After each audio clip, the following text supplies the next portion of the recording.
પોલીસને પડકાર પણ ફેંકતા હોય છે। આવા દુષ્કર્મના આરોપી છે, ઘણી જગ્યાથી એવા વિડીયો પણ સામે આવતા હોય છે। આવા તત્વોનો પણ પોલીસે સીધો આ મેસેજ આપી દીધો છે। બીજી તરફ આપણે ગાંધીનગરના દ્રશ્યો બતાવીએ કે જ્યાં મોટી સંખ્યામાં લોકો એકઠા થયા છે, સૂત્રોચ્ચાર કરી રહ્યા છે અને પોલીસની કામગીરીને બિરદાવી રહ્યા છે। આના જે કામ સરકારે ગાંધીનગર પોલીસે કર્યું છે બહુ સરસ કામ। તાત્કાલિક 5 દિવસમાં આ ગુનેગારને પકડી અને આ પોલીસે હાજર કર્યા, તો આવા કેસ ક્યારે ન બને।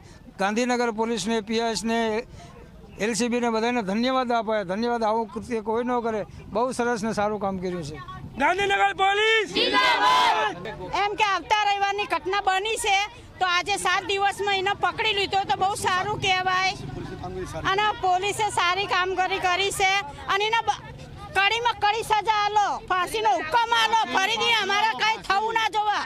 અમારે બહાર સાપરા કરીને રહીએ બધાય, ઓછા કોઈના મકાનો હોય પોતાના, કોઈ સાપરા કરીને રહેતું હોય, 5 રૂપિયામાં મહેનત કરવા જતા હોય બધાય, તો ઓછા છોકરા અંભારી કોઈ બેઠું હોય, કોઈ નાએ અંભાર્યું હોય, એટલે એને બરોબરની સજા આલજો અને એનો વરઘોડો કાઢો 24ની અંદર।